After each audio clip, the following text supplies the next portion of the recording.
Hello guys, and welcome back to my channel. I hope you're all doing happy, amazing and positive as always. If you guys don't know who I am, my name is Aiesha.ram and I do a bunch of true crime content on my channel, as well as some light-hearted content to break it up a little bit. If this is your vibe, please don't forget to hit that subscribe button. It will help me out so much. Firstly, I just would like to say I'm so sorry if you can hear some background noise with kids screaming and whatnot. I think there's kids out on my street and they're really loud, so I apologize in advance if you can hear them throughout this video. In today's video, we're going to talk about child killers. I find topics like this really interesting because do they truly understand the seriousness of what they're doing? What makes them kill? When we think of killers, we don't think of children as killers. We think of people like, you know, Ted Bundy, Jeffrey Dahmer, Jack the Ripper, the Zodiac Killer, people who, you know, you've heard of throughout your whole life. But when you think about a child doing something so evil and heinous, it is almost unbelievable. You almost think that it could not be true. Like, how can a child know what to do? How do they know how to kill? You look at children as these small innocent beings who are cute, who are just, you know, exploring through life, curious, and, you know, all that sort of thing. You don't actually think of their minds to go to such like an evil space or such a psychotic space. So I wonder, are these kids just natural born psychopaths, or did bad things happen in their life that made them the way that they are, or make them do the things that they do? I often wonder, do they understand the concept of death? Do they understand, you know, taking someone's life, that this person is never ever going to come back again, and the pain and the hurt that they cause? Do they truly understand this? Also, are they young psychopaths that eventually will become better in adulthood, or do they become worse? So today I'm going to talk about a few of the youngest serial killers known to date. All pieces of information that I have found on this video, I have found through news articles, news reports, documentaries, things of that nature. So I understand that not all pieces of information will be 100% accurate. However, I've done my best to cross-check information to provide as accurate information as I possibly could. Also, another trigger warning, guys, that I do talk about a lot of gruesome, gory and violent details. So if this is not your thing, please click out right now. I've got a lot more lighthearted content that you can enjoy. The first person that I'm going to talk about is a boy called Amarjeet Sada. He is known as the youngest serial killer in the world. He would kill 3 young children. Amarjeet was only 7 years old when he committed his first ever murder. Amarjeet was born in 1998 in Begasuri, India. He came from a very poor family. His father was a farmer, and eventually the family moved to a really small village in Bihar, India. Amarjeet was expected to work with his father, even being so young. He was expected to work with his father in the farms because they were so poor and they just needed all hands on deck as possible and just make money by any means necessary. And because of this, and because of the stress of their financial life, abuse was speculated. So it is speculated that Amarjeet actually used to get physically and verbally abused by his parents. Amarjeet was described as a really nice boy. He seemed to be a boy that smiled quite a lot. He was quiet, but he seemed really sweet and innocent. His mother had recently just given birth to his sister. And unfortunately, just when his sister turned 8 months old, she would be Amarjeet's first victim. Yes, his very own sister. So the day that he killed his sister was the day that his parents were distracted. They had left the sister unattended for a little while. People leaving kids unattended in a village in India is really not that abnormal. You know, it is quite a common thing, especially because people in the village, they all kind of know each other and everyone just kind of trusts each other. You know, they never really think that anything bad is going to happen to their child that's unattended, because of course the parents will constantly check on the baby. So, you know, the parents were distracted, probably busy doing housework or busy working, and Amarjeet saw this as the perfect opportunity to pick up his little baby sister and take her to a deserted field nearby. In this field, Amarjeet found a brick and he used that to hit his baby sister really, really hard. He hit her so badly and so much that she eventually died. It is said that the baby was crying and screaming, but because they were in a deserted field, no one could hear her cries. After he had killed her, he took her body and found a spot to place her in and covered her body with some leaves and dried grass. Then he went back to his house, and that is where his parents asked him if he had seen his little sister. And then he straight away just confessed. He straight away took his parents to where he had killed her and placed her body, which is so odd. It almost seemed as if he had no emotions towards it. But his parents, obviously they were really, really upset with what he had done, but they decided to keep this just between them and not tell any authority or anyone in the village, because they believed it was a family matter. And, you know, it was personal and they wanted to, you know, essentially protect him because that's their kid, you know. They wanted to just protect him to make sure that nothing would happen to him, that he wouldn't go to jail or be shunned by the people in the village or anything like that. So they kept quiet about it and they believed that no one needed to get involved. And because of this, this gave Amarjeet even more of a gateway to continue his killing spree. So then in 2006, he had done the exact same thing to his cousin. He had taken the baby to a deserted field and literally did exactly what he did to his sister. And again, the parents came to know about it. And again, they didn't say anything because it was a family matter. You know, this was becoming a pattern, and I really feel like it was completely the parents' responsibility to do something about it. This wasn't just one person anymore. How many more times are you going to be okay with him doing this? So the next year in 2007, this would be Amarjeet's third and final victim. This victim would be 6 months old, like just a baby, and it makes me so sick to my stomach. This little baby's name was Khushbu. Khushbu's mum had a couple of chores to do that she wasn't able to do while carrying her baby. So she left her baby in a nearby primary school unattended. Like I said, this was quite a normal thing while the villagers were working or doing chores because of the lack of help around them. Everyone was working, everyone was doing their thing to make ends meet and to make money and to get things done. So she had placed her baby at this primary school and went about her day to get her chores done. Her baby was asleep, so she thought that she'd get these chores done and in no time she'd be back to get her daughter. When she was done with her chores, she went back to this primary school to pick up her daughter. However, her daughter was not there anymore. I mean, obviously she was really freaked out and worried, but it was a small village and she had hoped that someone had her baby and, you know, she wouldn't be far. Some of the people in the village knew that Amarjeet had a dark side to him and they started suspecting him right away when Khushbu was not found. They even suspected him of killing the other two kids, his sister and his cousin, but obviously they had no solid proof. So they asked Amarjeet, what happened to Khushbu? Where is she? The Sada family were placed in immense pressure to confess because the villagers knew that they knew something that they weren't saying. So eventually the family went to the police station with some of the villagers, and that is where Amarjeet and the parents confessed. Amarjeet had confessed that he had seen Khushbu unattended and saw this as the perfect opportunity to kill her. So he took her to this deserted field that he seemed to be taking all his victims in,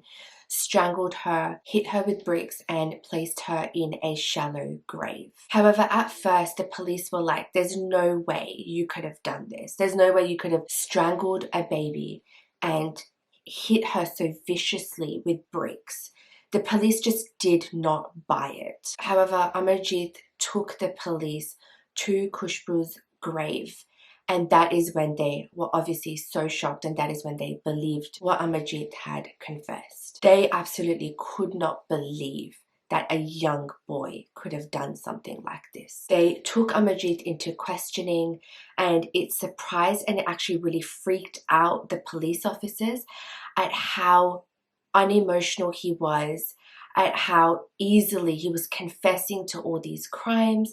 He was smiling a lot through his questioning, and when he was talking about what he had done and describing the murders, he was smiling. He just seemed like he was just explaining what he had for lunch that day. Like, it was just so easy for him to confess. He didn't seem at all nervous or remorseful or worried that he was going to be in trouble. There was absolutely none of that. You know, kids know when they're in trouble, but Amarjeet seemed to have none of that. There was no empathy at all.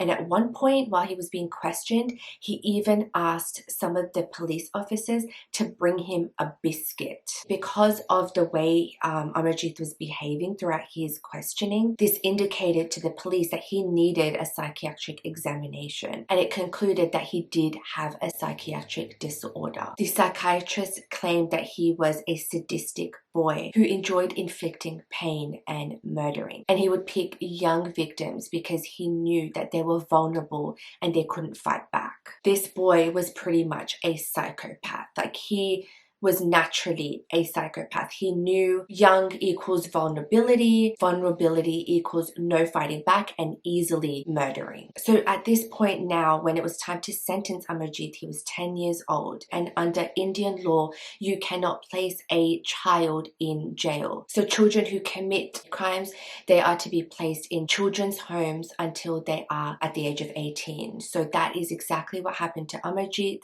In fact, when he was detained in this home, he was in solitary confinement for most of his time there. He was treated by a psychiatrist, and he was taught to learn right from wrong, basic ethics, basic morals that he completely lacked. He was released in 2016 when he turned 18 years old, and at this point now he would be about 22 to 23 years old. His whereabouts are completely unknown. He could be out there completely a different person, completely reformed, or he could be out there killing more people. No one knows where he is. So that was the first case.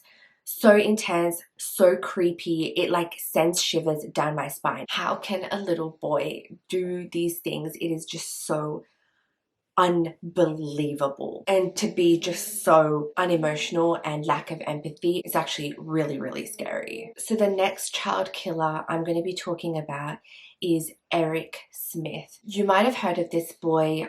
His case was quite famous, but if you haven't, here's the story. Eric Smith was incarcerated for the murder of a 4-year-old boy that occurred in August 1993 when he was just 13 years old. Eric was born on the 22nd of January in 1980. Growing up, Eric lived in a really, really nice area. There was very low population there. It was a very community kind of area, so everyone knew each other. It was a very family-friendly area where people would love to raise their kids, and people thought it was safe, and you know, people loved each other there. They really cared for one another. There was a trust in the community because everyone knew each other. Eric seemed to be a really lovely boy. He loved to spend time with his family, with his grandparents. He just seemed like a typical young boy. There was nothing that people were worried about at first. However, as he grew older, he was actually a really angry young boy, and he was not a happy boy underneath at all. He was full of rage. He was full of anger. He was the type of boy that would just switch like that from seemingly normal to angry. One day, Eric came to his stepfather and he was really, really angry. And he said to his stepfather, "Dad, I really feel like hurting someone. I'm really angry." It's not said what he was angry about, but he was really upset about something. And he also said, "Dad, I need help. I want to hurt someone." His father didn't get him the help that he needed. He actually encouraged Eric to take out his anger physically, but obviously not on people, it would be on things. So his stepfather said that when he would get angry, he would just start punching things outside, like a punching bag or something, just to take his anger out physically. So Eric kind of took this advice, and at one point Eric started punching a tree and his knuckles were all blooded and, you know, grazed. This was not a good sign for a young boy, and his sister was like, something's really wrong. This is not normal for a young boy to act out like this. A family friend even said that one day she had let her son go over to Eric's house for a sleepover. Her son was the first one to fall asleep, and he woke up to a burning sensation on his face, and he saw Eric right in his face with a lit cigarette. And another person said that Eric had taken a clamp out of a vacuum cleaner and used that to slowly strangle a cat. This is like really intense for a young boy to like slowly see a life being taken away. It was very evident that he had a pattern of psychopathic behavior. Unfortunately, at school, Eric was teased really badly. He was bullied really horribly, and that was because of the way that he looked. Kids would tease him because of his red hair, his freckles, his thick glasses, and it is said that he was actually abused by his stepfather. Eric's sister had come forward and said that she was sexually abused by her stepfather, and she also thinks that Eric could have been as well. It is something that Eric has never spoken about, whether he was sexually abused from his stepfather or not. Eric's sister said that she and him were really afraid to catch the bus to school and from school because she was thinking, who's going to pick on him next? Who's going to hurt him? Who's going to bully him next? So this was, you know, obviously a really tough time for Eric and his sister. The day of the murder was August 2nd, 1993. Eric was at summer camp quite close to where his house was. However, he was misbehaving and he got sent home by a teacher at the summer camp. So Eric took his bike and was riding home. He was angry that he got sent home. He was angry that he was constantly being bullied. He was full of rage while he was riding home. On his way home, he saw 4-year-old little Derek walking to the same camp that Eric was riding home from. It is really sad because Derek usually never was on his own when he was walking to the summer camp. He was never left alone anywhere. His mother would always be with him, dropping him off and picking him up. However, unfortunately, this day, Derek's little brother was causing a fuss. He was a baby and he was crying a lot, and Derek was actually really late to this summer camp. He said to his mother, "Mom, don't worry, I'll go by myself." It was literally just a straight road. It was a dead-end road. Derek did not have to cross any roads or anything like that. It was literally just like a few minutes walk. That was it. So his mom thought this one day wouldn't matter. You know, he was running really late. She didn't want him to be any later than he already was. So she was like, okay, that's fine. You can go on your own. Derek says, "It's okay, Mom. I'll go by myself." He gave me a kiss and I said, "I love you." He says, "I love you, Mom." And he went hopping off the sidewalk. It's the first time I've ever let him go anywhere alone. At this time, you know, abductions and things like that, it wasn't really like a massive thing. I mean, it was, but especially in this community, everyone was quite naive and, like I said, very trusting of each other. So she thought it wasn't going to be an issue. So after 5 minutes of Derek leaving his house, it was around 9:15 a.m. at this point, Derek had just one more block to walk. And Eric, full of rage, approached Derek. A short time later, as storm clouds moved in, Dory felt something close to panic. And I swear that that was the moment he died. I think that he was letting me know. Eric said he needed to take his anger out on someone, so he chose Derek to be his victim. He lured Derek into a nearby wooded area. At around 11 a.m., Dory, Derek's mum, went to the camp to go pick her son up. And that is where she found out that Derek had never gotten to the summer camp that day. No one had seen him. And he definitely wasn't there because there were not many kids left at the camp at this time. Police then were called to search the neighborhood and investigate because Derek did not come home. 4 hours after the police were called, they had found Derek's body battered, beaten, and sodomized.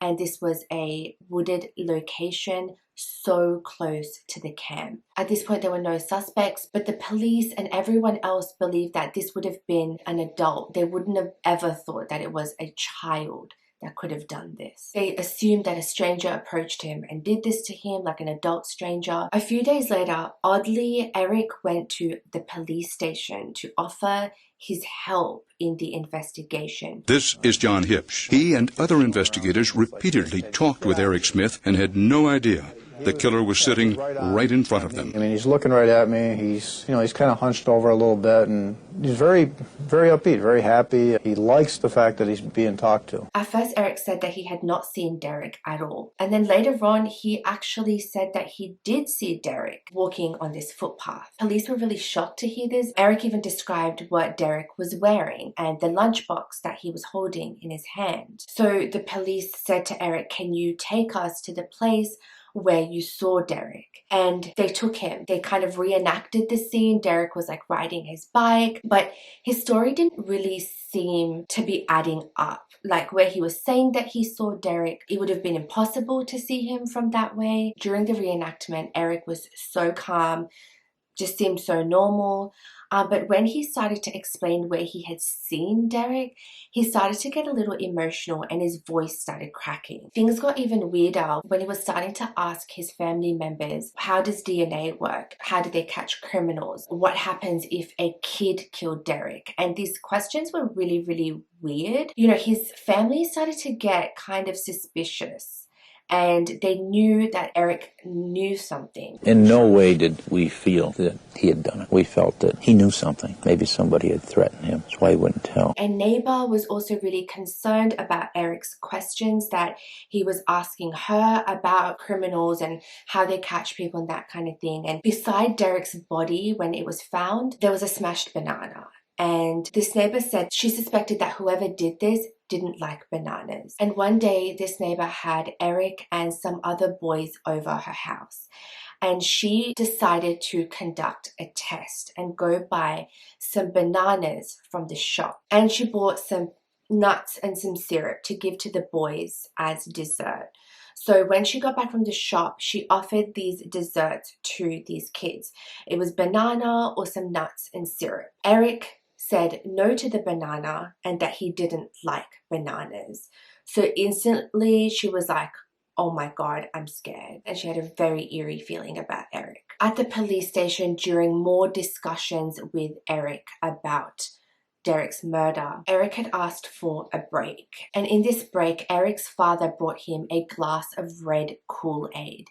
And Eric seemed to just snap in that moment, took the glass and threw it on the floor, and it just spilled and smashed everywhere. And the police were like, whoa. At this point, Eric confessed. He figured that the police were onto him. He put his head down and said, I'm sorry, Mom. I'm sorry. I killed that boy. And then Eric told the police what he had done to little Derek. Now this is really intense, so I'm just giving you a trigger warning. Eric strangled him, hit him over the head with rocks, and in the wound that Derek had on his head, he took out a packet of Kool-Aid from the lunchbox and poured it all over his head wounds. He then sexually assaulted Derek with a stick, and he said that he panicked and killed him because if he stayed alive, he would get in trouble. This wasn't just plain murder. He had really tortured this boy. It wasn't just a hit over the head and he died. Like, he went above and beyond to torture this boy. It's almost as if he enjoyed doing it and he wanted to get the most out of what he was doing. He then arranged Derek's body. He took off Derek's left sneaker and placed it under his right hand, and Derek's right sneaker was taken off and placed under his left hand. So it was almost as if his body was like placed in a posed position. Eric enjoyed this. Eric enjoyed doing this. He was convicted to the maximum sentence available to a juvenile at the time, and that was 9 years to life. So you find the defendant guilty of murder in the second degree? Yes. Note for the record that the jury's verdict is unanimous. Eric apologized for what he did.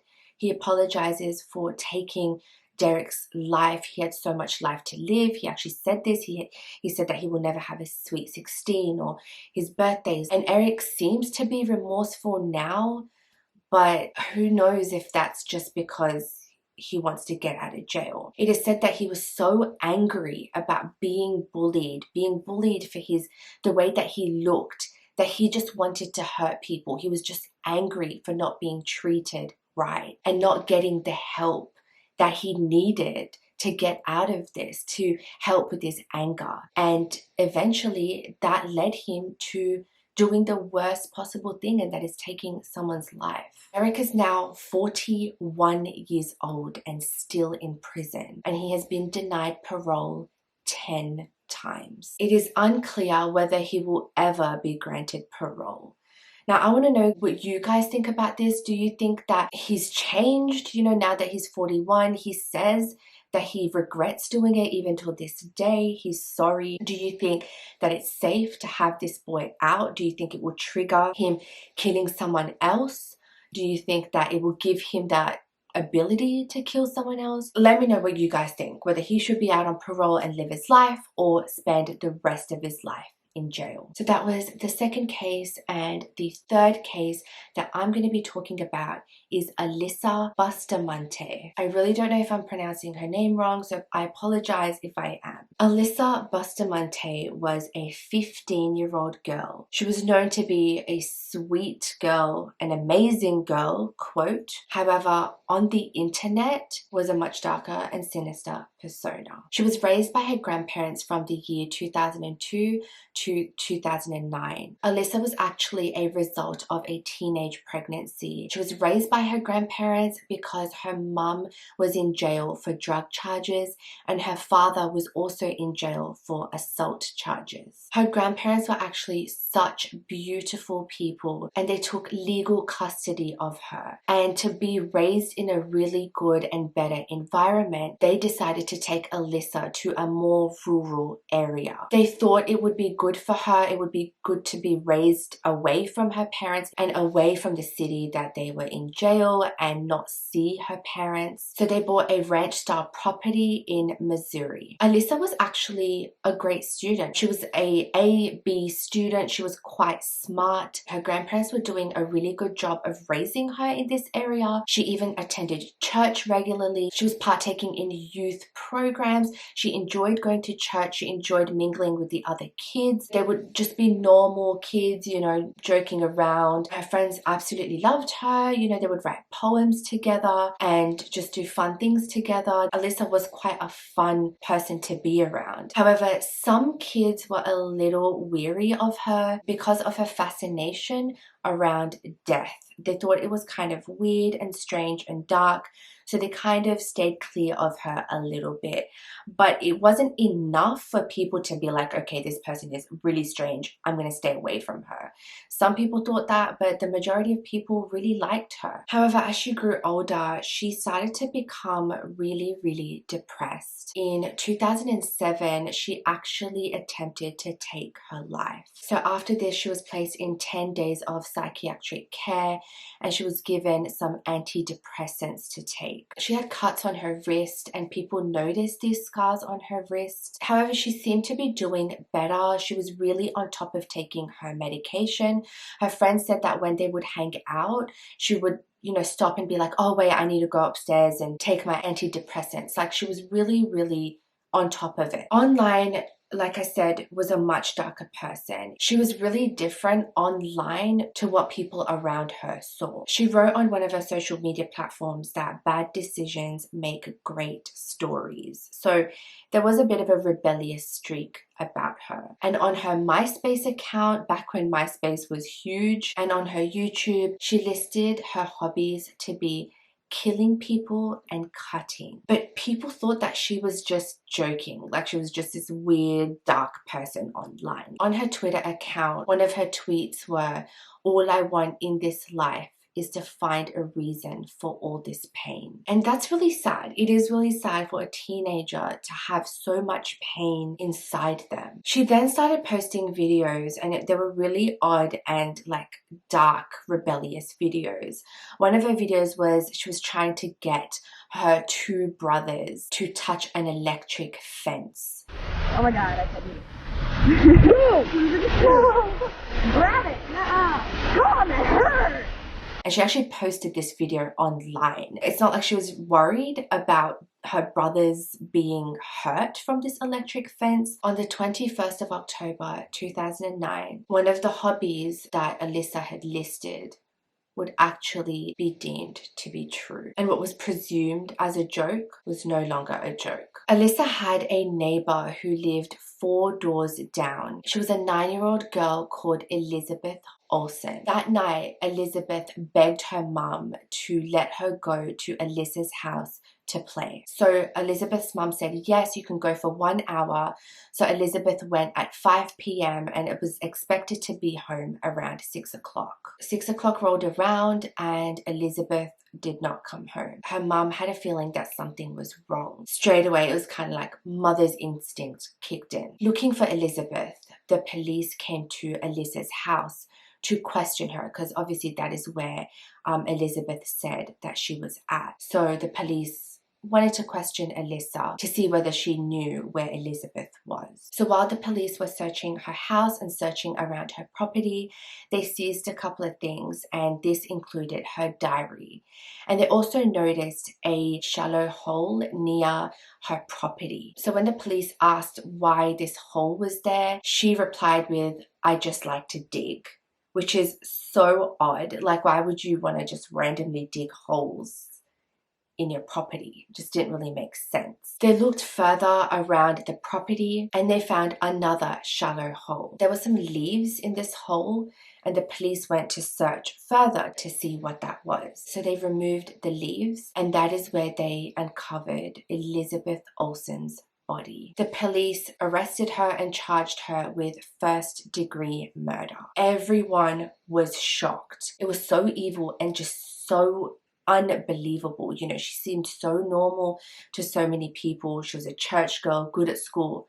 How could this girl have ever killed someone? The journal that the investigators seized from her house had a diary entry in it that was covered with ink. So Elizabeth had tried to cover an entry, a diary entry, with some ink. However, the investigators were able to uncover what it was. What it was so just devilish. It was so devilish. This entry talked about the euphoric feeling that Alyssa had after she had killed Elizabeth. The entry said, "I just effing killed someone. I strangled them and slit their throat and stabbed them, and now they're dead. I don't know how to feel at the moment. It was amazing. As soon as you get over the, oh my god, I can't do this feeling, it's pretty enjoyable. I'm kind of nervous and shaky though right now. K, I gotta go to church now, ... LOL. If that isn't the scariest thing, the way that she was so normal and just went on about her normal day, that is the devil himself. It's just so evil and such a lack of empathy and so inhumane to write about it like that. To be like, hey, gotta go to church, and she's going to church after she's killed someone. The irony of that. So when Elizabeth was over Alyssa's house, Alyssa said that she had a gift to give to her. Elizabeth was like, cool, you know, what is this? So then Alyssa took Elizabeth and lured her into a nearby wooded area. And this sadly would be Elizabeth's last moments. She had no idea what was about to happen. She trusted Alyssa. She wanted to go over to her house to have fun. You know, she didn't think that something like this could happen to her. Alyssa then confessed to strangling Elizabeth and stabbing her in the chest and slitting her in the throat. and then she had dug out a shallow grave to put her body in. This grave was dug behind Alyssa's house, and once she put Elizabeth in, she covered her body with the leaves. At first, Elizabeth pled not guilty. However, in 2012, at 18 years old, a few weeks before the trial, she accepted a plea deal to a lesser charge of second-degree murder. The U.S. Supreme Court is about to likely rule that life sentences without the possibility of parole for juveniles is unconstitutional. So prosecutors offer up a plea deal to the defense, an amendment to murder in the second degree with a range of 10 to 30 years or life imprisonment with the chance of parole. Basically, the main reason for accepting the offer was to avoid the absolute certainty of life without parole. If there was another option, then there would have been no reason to have accepted that offer. So now, because she accepted a plea deal, she may get out in 30 years with parole, and that will be in the year 2044. Elizabeth's poor mother said that the sentence was way too lenient. She thought that Alyssa was an absolute monster. She also said that she was not human. She was just so nonchalant about it. If you even see her in court, she was just so, straight-faced, didn't really seem to have much remorse. However, now she does say that she wished she didn't do it, but I think maybe that's because she's in jail for such a long time. I would have thought that life without the possibility of parole would have been the best possible outcome for this. Her speech in court even seemed so unemotional and lacked passion, to the point where the judge was like, just stop reading out your speech. There was no ounce of emotion or regret or empathy. The reason she says that she did this is because she just wanted to know what it felt like to kill someone. It's sadistic, it is scary, it is absolutely psychotic, especially for such a young person to have those thoughts and tendencies. If she does end up getting out on parole, here's to hoping and praying that she doesn't do this again. The only question that I have about this case is, who was the other grave for? When the police were at her property, remember I said that they found a shallow grave, the first hole that they found, and she said that she liked to dig holes. Who was that for? Was she planning on killing someone else? So that's all I have for you guys for today.